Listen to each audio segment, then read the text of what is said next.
Sa ganitong panahon, grabe, napakasarap mag-ride guys, no? Pag ganito yung panahon, napaka-chill lang yung panahon. Hindi siya maulap at hindi rin siya masyadong mainit. Pag ganito talaga, pag December, napaka-ganda ng panahon. Mabuti nga ngayong December na ito is wala talagang bagyo na dumaan, no?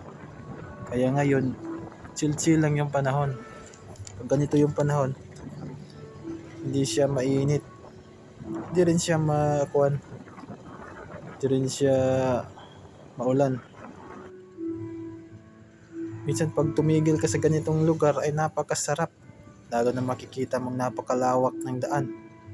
At makikita mo yung mga palayan. Yung iniisip mo yung kinabukasan ba? Na kung gaano kalawak ang kinabukasan tulad ng isang daan na tinatahak natin na kung saan tayo pupunta.